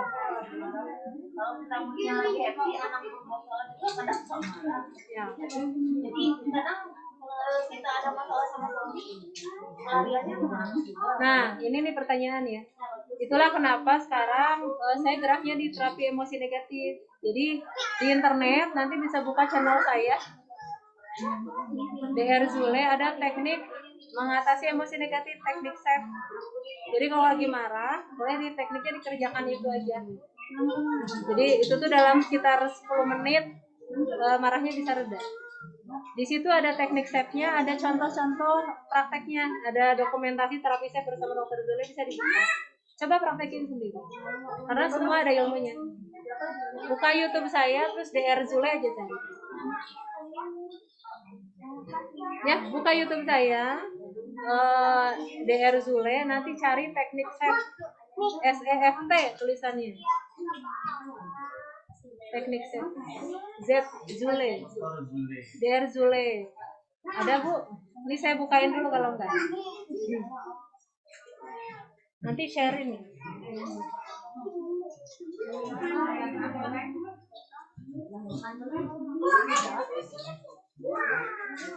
Nah, di channel saya juga. Ini Bu. Oh, bentar. Ini. Nah, di channel saya juga ada materi-materi ilmu pernikahan. Dari mulai ada materi 1 hakikat pernikahan, terus ada tips-tips gitu ya.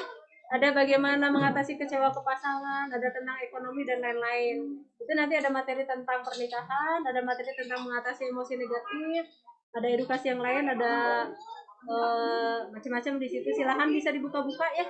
Dan itu tuh saya membagikan itu kenapa? Karena di pengasuhan anak kita nggak bisa jadi punten sabar sama anak kalau masih punya masalah sama suami. Nggak bisa sih kita punten ya. Saya nggak bisa ngasih apel kalau saya nggak punya apel. Saya nggak bisa bahagiain anak kalau saya sendiri nggak bahagia. Sehingga akhirnya apa? Saya berusaha untuk bahagia di pernikahan saya. Saya berusaha untuk ngatasin masalah ekonomi di pernikahan saya. Dan semuanya ada ilmunya. Kalau nggak pakai ilmu, ya nggak beres-beres. Jadi sejak 2008 ke sini, setiap ada masalah saya senang sekali yang namanya saya cari ilmunya, ini gimana sih, ini gimana sih, dan mudah-mudahan nanti jadi rezeki Bu, jadi buku lagi, karena dari buku ini saya keliling Indonesia, luar negeri juga gitu dari ini. Jadi masalah kita bisa jadi rezeki kalau kita kreatif. Nanya boleh? Boleh. Kalau anak kan anak saya masih balita, suka main HP atau kalau berhenti main HP. Iya. Tantangannya adalah tadi apa, kunci pengasuhan yang diulang 3 kali itu apa? Teladan. Hari mamahna kumaha? Mama itu pasti main HP. Ini udah bagus ya. Oke, kemudian anaknya gimana? Itu tuh Bu, yang namanya handphone itu sama kecanduannya kayak rokok, sama kecanduannya sama kayak game gitu ya. Itu ada efek adiksi. Jadi ketika memang ada senang gitu ya, itu nanti akan nagih lagi. Karena itu sistem otak. Jadi kalau udah senang enak sama sesuatu, nanti muncul lagi, termasuk di handphone. Supaya nanti ketagihannya agak berkurang, sistemnya pakai sistem puasa. Misalnya apa namanya? Jadi ada momen-momennya anak saya tuh dipuasain berapa hari. Kalau udah mulai ini. Tapi ketika puasa benar-benar puasa. Jadi janjian dulu sama suaminya. Ini saya jadi ingat anak saya mau saya puasain dulu. Gitu.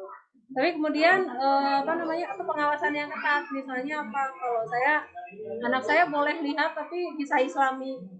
Jadi sekarang dia kalau muter tuh malam pinjam jatah ini mainnya udah habis, mau putar kisah Islami, akhirnya dia ngalihin ke kisah Islami, akhirnya jadi banyak materi yang masuk, dia senang nonton tapi akhirnya diarahin ke yang bagus. Dia bisa sendiri, suka ngomong sendiri, nonton ini, tapi suka dipraktekin gitu sama adiknya tuh, suka ditinju gitu. Ya berarti itu apa namanya, itu sudah mulai terpengaruh oleh handphonenya harus ditarik. Nah, kemudian narik handphone nggak terlalu mudah kan, karena handphonenya di depan mata. Jadi kan yang ada akhirnya sementara gini, dalam beberapa waktu ke depan ibu dampingin terus anaknya. Kalau mau lihat handphone di sini, kenapa? Karena di handphone itu banyak hal yang berbahaya untuk otak kamu gitu. Ada kekerasan, ada banyak pengaruh buruk. Supaya itu tidak terjadi, boleh pinjam handphone tapi hanya untuk ini sama ini. Jelasin. Kalau itu yang ditonton nggak boleh, nanti bahaya, bisa meracuni otak kamu. Terus kalau misalnya nanti melanggar, dipuasain, tarik handphonenya. Misalnya, tadi nonton nih, maaf ya, puasa. Gitu. Terus nanti dia pinjam lagi kan habis masa puasanya. Nanti kalau kena lagi, tarik lagi, sehingga lama-lama terbiasa. Kan harus ada, iya tegas. Dan tegas nggak, bukan galak ya. Saya kan nggak nyuruh teriak-teriakin ya, cuma suruh tegas aja. Sekarang saya sama suami itu suka debat, jadi cara dididik anak itu beda antara saya sama suami. Oh gitu. Kalau saya kata keras, kata suami nggak boleh gitu. Makanya saya sering Keras apa tegas? ya menurut saya nggak terlalu ini, biasa aja gitu. Tapi menurut suami kayak gitu salah. Makanya nanti acuannya ada di Quran sama hadis. Jadi konsul aja sama suami, ya aku tuh ngerjain ini.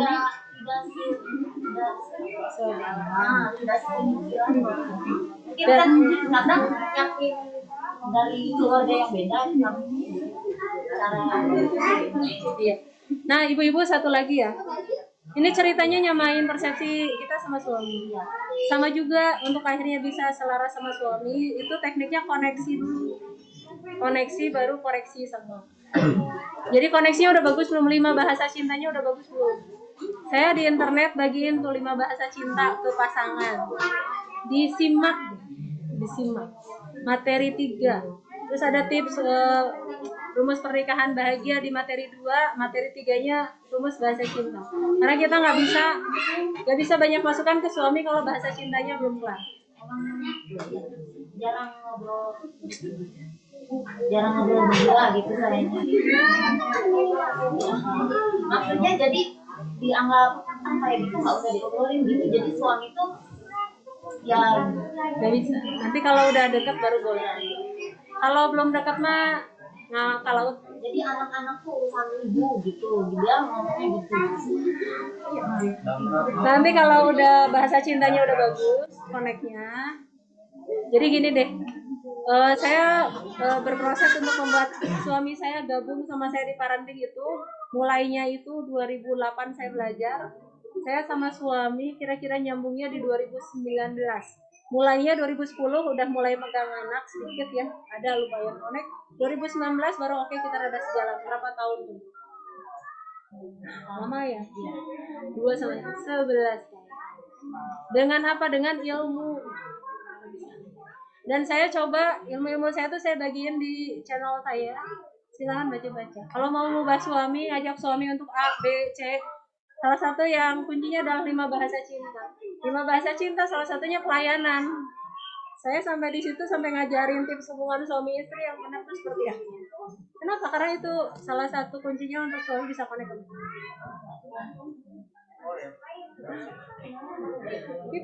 Sampai tipsnya saya bagikan semua, karena ketika suami bisa akhirnya nyaman bahagia, nanti ke kitanya juga bisa lebih berjasa.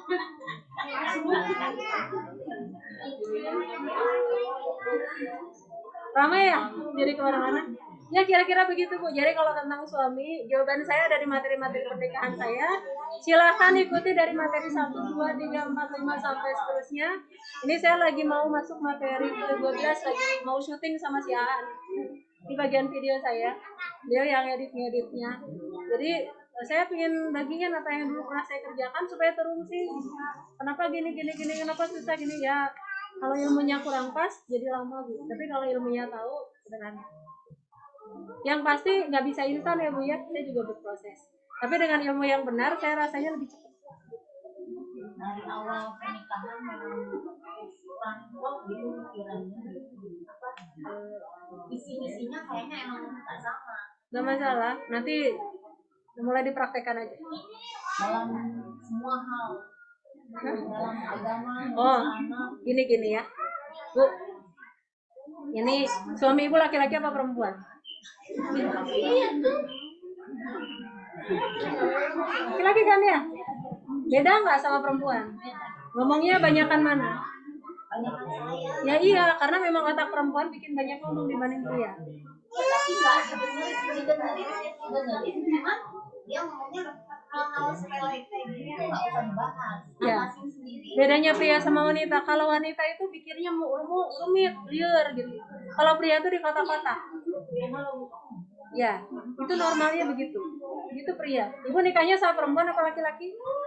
Ya begitulah laki-laki. Oke, kemudian kakak adik bukan sama si bapak? Kakak adik bukan? Bukan. Bapak ibunya beda sama ibu. Didikannya beda. Lingkungannya beda. Teman-temannya beda. Sekolahnya beda. Masa kita mengharapkan dia menjadi orang yang sama dengan kita? Jadi pikiran saya tuh pengennya suami tuh ngikutin saya gitu. Jadi emang nggak bisa. Oke, balik lagi tadi. Harusnya pria ngikutin wanita atau wanita ngikutin pria? Yang jadi pemimpin siapa? Tapi pemikiran saya, pola asuh saya lebih baik daripada suami saya. Nah, kalau ada suami yang nggak tahu, gimana cara seorang yang dipimpin ngasih tahu atasannya? Misalnya sekretaris direktur ngasih tahu direkturnya gimana bahasanya? Direkturnya galak loh. Full loh. Cara ngasih taunya gimana? Ngasih masukan. Si sekretarisnya kudu manis apa kudu tiis atau kudu kumaha supaya direkturnya nurut? Makanya banyak direktur yang kecantolnya sama sekretaris. Sekretarisnya nyuruh apa? Oh, menurut saya Bapak cocok deh yang ini. Bapak tambah kelihatan hebat gini. Itu bagus, Pak. Kira-kira nurut nggak? Kenapa? Cantik, manis, dan suka nurut wajahnya. Jadi di sini akhirnya ibu di pernikahan itu termasuk pengasuhan anak, peran ibu-ibu ini yang penting. Oke, ayah memang nakodanya, tapi perempuan itu berpengaruh pada sang suami. Jadi suami istri yang baik, istri yang solehah, istri yang pintar, yang suka belajar, yang tahu bagaimana cara berbicara pada suaminya. Gitu. Itu itu yang akan membuat suaminya pun jadi ikutan membaik dan anak-anaknya pun akan membaik. Karena saya juga mulainya, saya buktikan itu juga saya mulainya dari saya dulu, baru saya tarik ke suami saya dan alhamdulillah begitu. Jadi kuncinya kalau ingin suami mulai berubah, ada rumusnya. Rumus di materi 2, nanti buka ya materi 2 dokter Zule. Istri berhasil, istri berhasil, nanti ada panjangannya, buka di situ. Kemudian salah satu nanti yang mesti dipraktekkan tadi materi 3 yang bagaimana bahasa cinta dulu. Kenapa? Karena resepnya juga sama, koneksi dulu baru koreksi. Kalau belum koneksi, saya nggak ngomongin ibu nyaranin mengubah suami, nggak usah. Karena surga ibu hanya dari taat. Jadi nggak usah ngoreksi apa-apa, taat aja. Yang penting suami senang, udah selesai. Soal anak beda-beda terserah, tapi yang penting ibu berusaha semampunya, nggak usah debat. Karena wanita soleh itu seperti apa? Wanita yang selalu menyenangkan dan tidak menyelisihi suaminya. Benar nggak? Bukan Bu, cuman kurang tepat cara bicaranya. Bukan itu. Dan tahapannya belum, koneksinya belum bagus. Koneksinya belum bagus. Iya. Koneksinya Bu, nanti perbaiki dulu koneksinya. Sampai suami merasa suka senyum-senyum sama bunda gitu. Susah neranginnya. Pokoknya suami itu jadi kesengsem sama ibunya. Kalau udah itu nanti nurut. Bukan nurut ya. Nanti mau mulai diajakin ini tuh. Jadi kalau belum koneksi saya nggak bisa cerita apa-apa, beneran. Kalau belum bisa membuat suaminya bahagia, saya nggak bisa bilang apa-apa. Beneran. Harus membuat dia merasa dicintai dulu, merasa jadi pria yang paling hebat, merasa menjadi pria yang pokoknya happy gitu. Baru nanti ibu bisa satu-satu mengajak. Bener nggak Pak? Ibu beratnya berapa? Siapa? Ibu 37? Masih muda. Suami saya 50 sekarang. Saya 42. Saya mulai praktek ini 2016. Jadi beberapa tahun yang lalu. Dan memang akhirnya gitu. Rumusnya sama kayak ke anak-anak juga. Rumusnya koneksi sebelum koreksi. Jadi kalau sekarang mah dan sederhananya gitu aja. Intinya mah ternyata di Islam udah ada petunjuknya kok. Benar nggak? Cara supaya akhirnya suami bisa gimana-gimana ternyata taat. Terus ada ya kalau pas suami pulang teh suruh dandan gitu ya. Ada kan contohnya, benar nggak? Terus harus menyenangkan gitu ya, harus apa gitu kan. Nah itu yang dikerjain. Nanti beberapa waktu ke depan ketika suami sudah mulai senang, bahagia, nanti baru ibu bisa ngobrol satu-satu tentang apa yang ibu harapkan. Kalau sekarang nggak usah, capek. Mendingan ini aja di tips hubungan suami istri aja, saya targetnya. Gimana caranya ibu-ibu tuh bisa teratur sekitar 3-4 kalian tuh saya arahin di sini.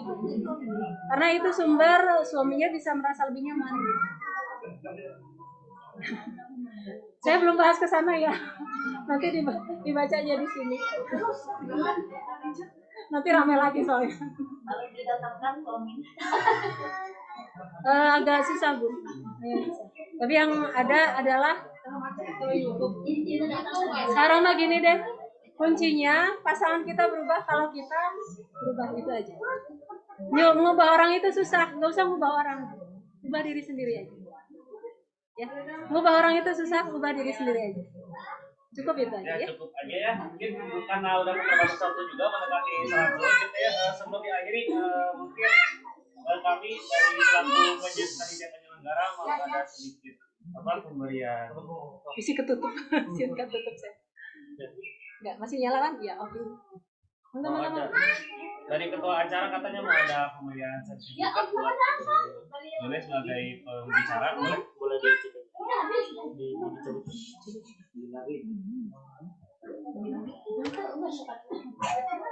Oke, boleh buat pada ketua acara buat memberikan sertifikat. Mana tadi? Terus udah. Nah, ini kami telah menyediakan sertifikat sebenarnya buat Ibu sebagai bentuk terima kasih kami gitu telah menghadiri acara ini ya. Ibu boleh Ibu untuk berdiri. Ini untuk yang boleh mendengar.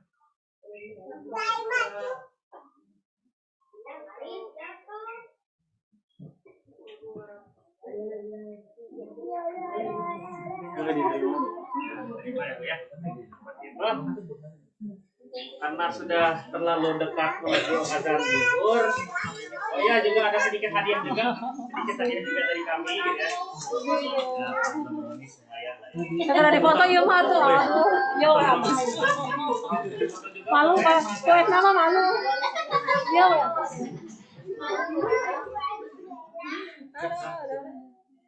Pengumuman apa? Ibu-ibu kalau saya kasih buku mau dibaca nggak? Benar. Benar. Ini bukunya lumayan soalnya harganya. Saya nggak mau kalau sampai ini nggak dibaca. Benar.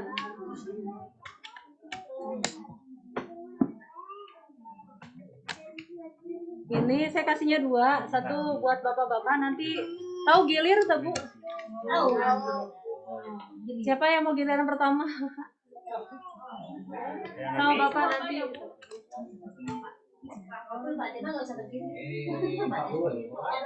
Titip ya, yang saya praktekkan tuh ada di situ. Jadi dan itu saya praktekkan dari awal sampai sekarang juga tetap itu. Maka dipraktekkan. Bisa mungkin nanti bukunya kalau sudah dibaca digilir-gilir ke orang tua yang lain Gilir ya, ya, biar digilir. semuanya dapat manfaatnya kayak gitu.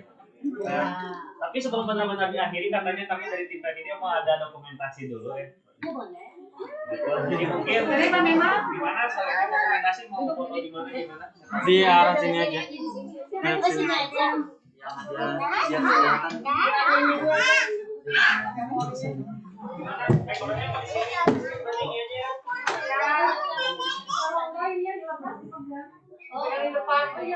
Boleh pegang. Bukannya backlight ya nanti. Oh ya, ini soalnya nanti sumber cahaya dari sini. Kalau enggak,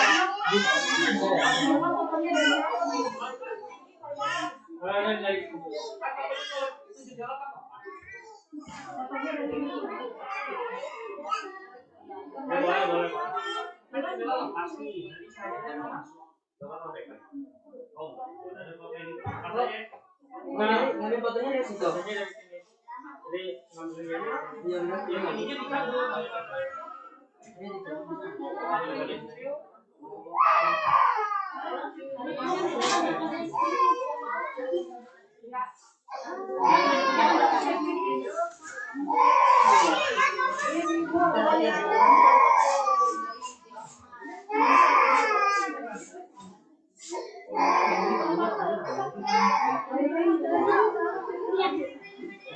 Ya, boleh berdiri bentar ya. boleh berdiri sebentar.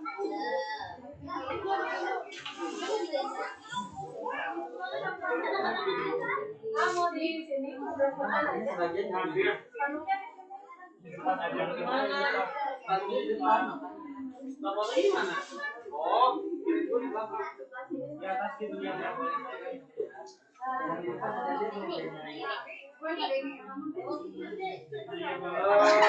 Ada mundur lagi belum? Lihat naik. Pulang ke belakang. Agak mundur. Ya, mundur.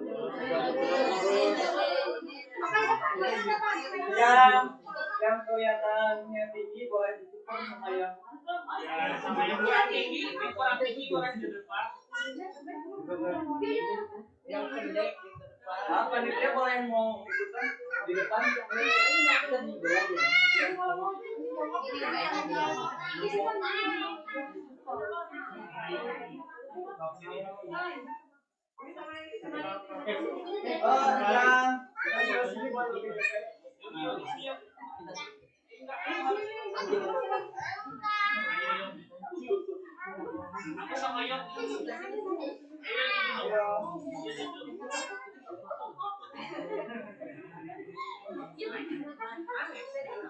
Siap ya.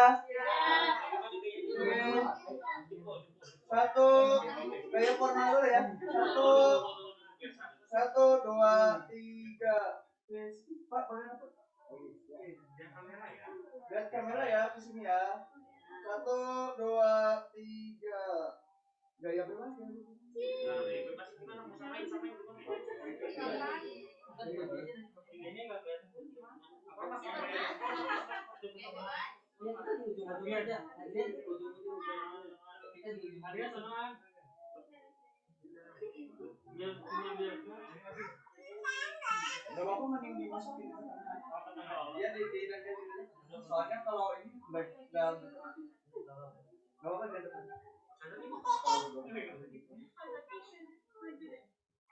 Kayak di sini dong. Tiga yang bebas. Kasihnya dempet aja dempet. Berapa ya? Siap ya. Bebas. Ibu, ayo. 1, 2, bebas ya. 1, 2, 3. Satu lagi. 1, 2, 3. Ya.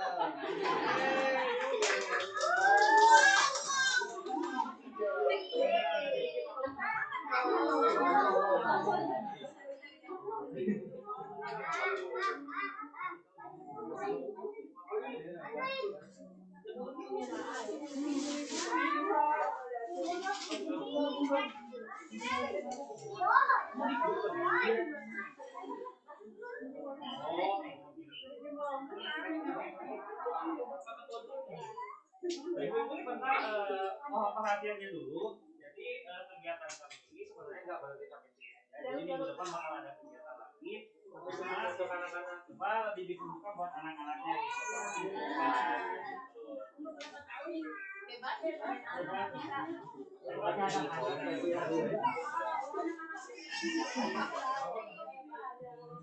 Ya, untuk bincang kalinya mungkin kita Sabtu depan sore. Ya, bagi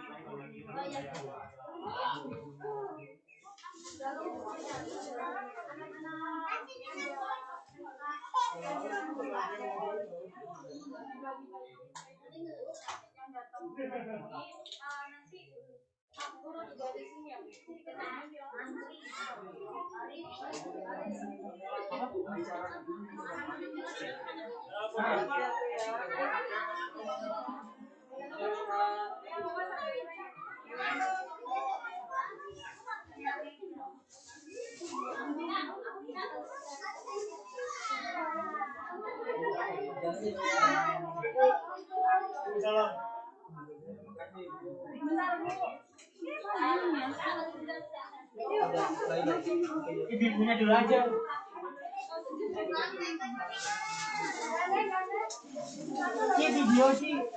Video ya.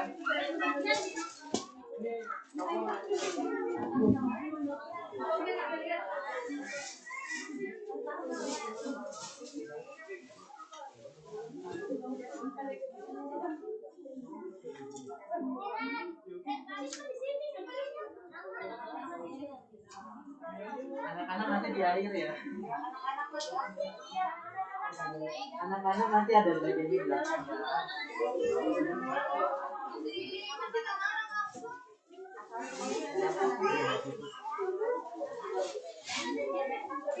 Makasih ya Bu. Makasih banyak Bu.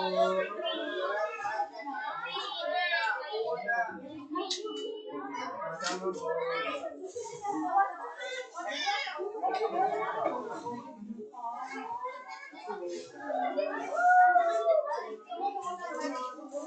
Jadi bawain sini dong. Sini. Berat. Nih.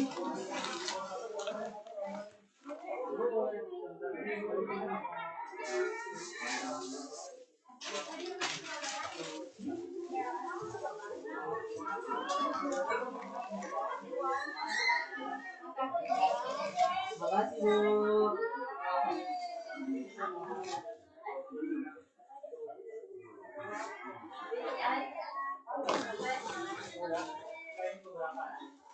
Makasih Bu.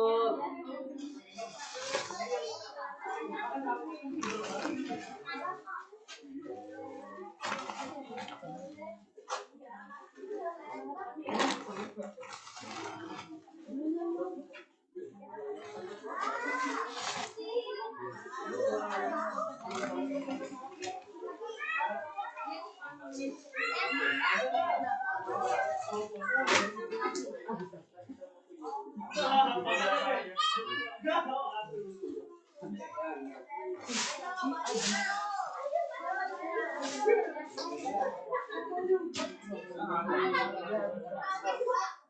ya Pak ya, bentar Pak, bentar.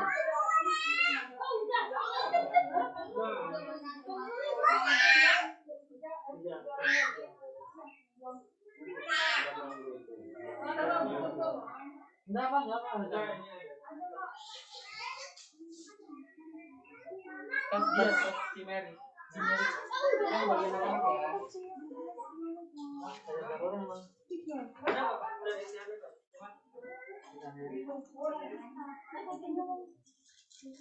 Sudah sama. Aja sih, ada 25. Saya di mana? Ini 25.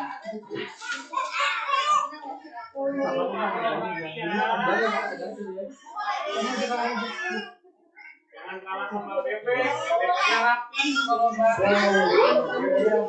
kita kalah sama hewan. Minggu depan datang lagi ya. Minggu depan datang lagi ya. Datang lagi ya. Ya.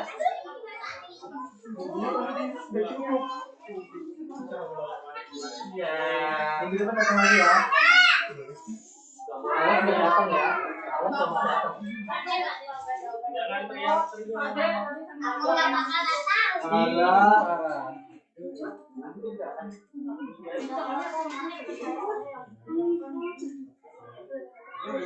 Datang lagi ya.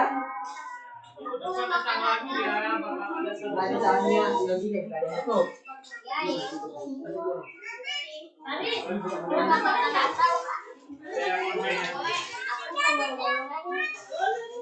Kita dong.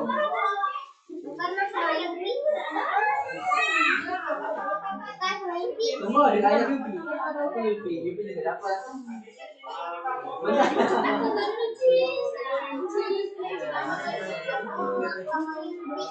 Bentar kalau lebih nanti ganti.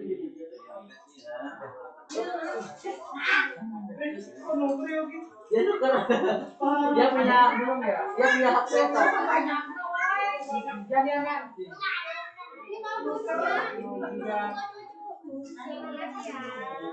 ada juga mau udah berubah. Udah tadi. Udah dapat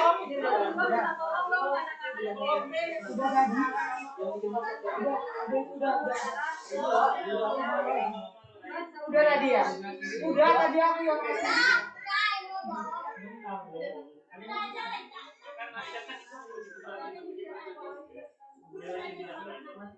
apanya? Oh, ada Bu.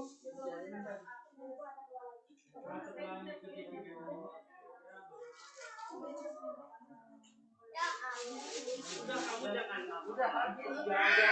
Pakai teman. Semangat ya Yogi ya. Susu yang buat ada Bu. Ada lagi. Yogi. Bagian mana? Ah gitu.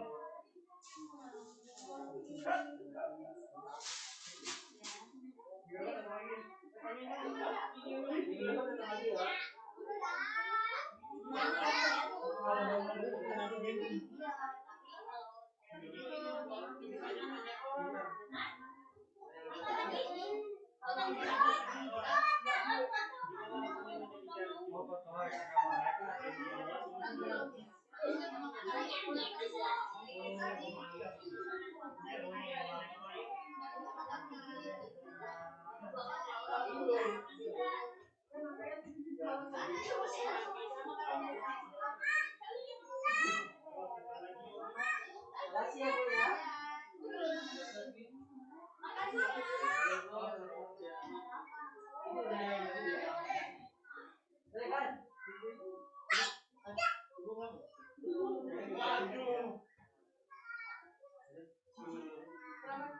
Kita mau video singkat aja buat Makasih ya Bu. Maksudnya nanti di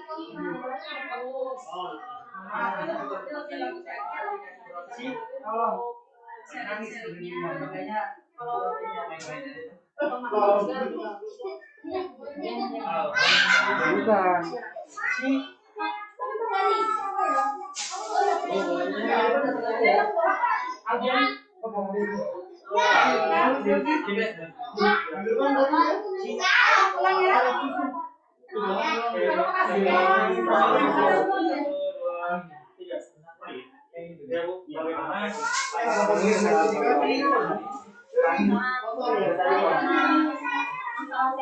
Dia punya cerita sedih. HP-nya udah ketemu.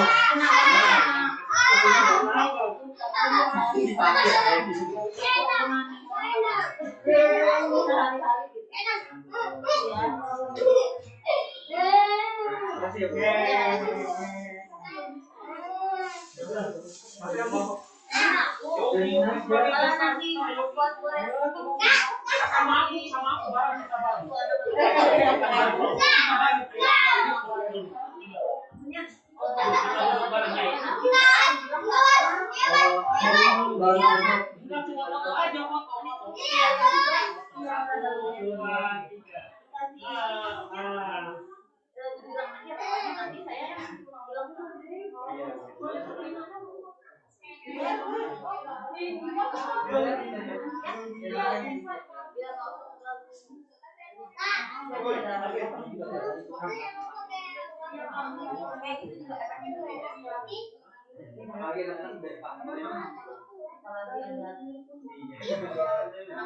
Tapi kalau minggu depan mungkin lebih serunya kayak itu yang lagi jalan.